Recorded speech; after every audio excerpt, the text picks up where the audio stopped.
Bismillah ar-Rahman ar-Rahim, in the name of God, the most merciful, compassionate. Um, we would like to thank the press for being here. The U.S. Council of Muslim Organizations organized the first international conference of Muslim organizations in the West, a major initiative for Muslims in Western countries, in Washington, D.C., February 1st to the 3rd in Arlington, Virginia. The conference was the first of its kind to bring Muslim leaders around the world together to exchange experiences and to discuss common issues of concern to our communities. A conference of this scale, uniting the voices of Muslims across the Western Hemisphere and the world, is vital to our continued growth and development as a global community. The 200 attendees included representatives from Muslim communities and councils and their member organizations from North America, South America, Europe, Australia, and the Caribbean. International representatives presented reports on Muslim communities in their countries. The conference discussions focused on 5 issues. The first one, identifying and developing strategic priorities for the Muslim communities in the West. Number 2, exchanging ideas and developing strategies to address the rise of Islamophobia and anti-Muslim bigotry in the West. Developing ways with which to challenge and counteract the problem of violent extremism in all its forms. Enhancing the integration and positive contribution of Muslim communities in the societies they live in. And finally, developing strategies for the resettlement of new waves of refugees and exchanging experiences and resources. The conference was a successful and productive event with participants discussing issues and working together to propose solutions. The leaders were able to come up with a set of initiatives and proposals for further deliberation. The conference resolved that the leaders participating in the conference have acknowledged the need and have agreed to form a coordinating body of Muslim councils in the West and have formed a steering committee to implement this decision. Also, the leaders will continue to engage in civic, social, political, and educational areas to better integrate the Muslims in their own countries as well as internationally. This historic conference was a vibrant, open discussion with enthusiastic participation from a diverse set of leaders who presented the Muslim community in the West. A commitment to continue such meetings which bring leaders together for a common purpose and vision for our community was also agreed upon. Thank you. That's our, anybody would like to have a question? Yes. Yes, sir. Ahmed Badir with United Voices.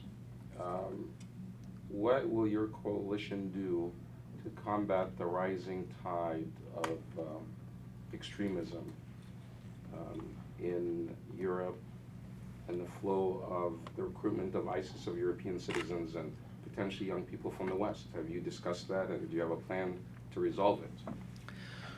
We do acknowledge the rise of extremism on both sides, and therefore it is a threat to the society at large, not just the Muslim communities from, let's say, right-wing extremism, but also from the violent extremism that comes from the Middle East as results of the chaotic political upheaval and situation in that area.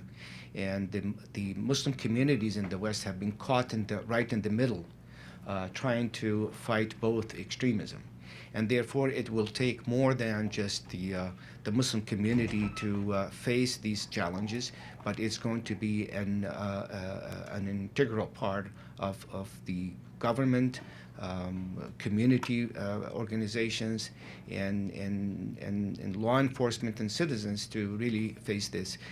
We believe there has to be a comprehensive approach to dealing with violent extremism in any side. And therefore, one single approach to it, we believe is not going to handle it. Yes. Nihad question from Nihad. Okay. Yesterday, the president went to his first visit to the mosque. One, your reaction on that, and also he mentioned in his speech that law enforcement can't use engagement as a cover for spying on the community or treating him as suspect. Do you think that that visit in the mosque and his words will actually lead to policy changes? And what's your reaction about his visit to the mosque? Okay. So I think most of our organizations and communities welcome the historic visit of President Obama to the mosque in Baltimore.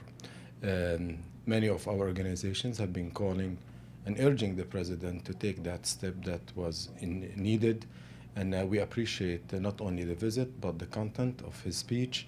He touched upon all the issues and concerns that young American Muslims, families, organizations, and communities are worried about, mainly Islamophobia, the rise of anti-Islam and anti-Muslim rhetoric, especially coming from elite politicians, and how dangerous this phenomenon is and how it threatens to destroy the fabric of our nation.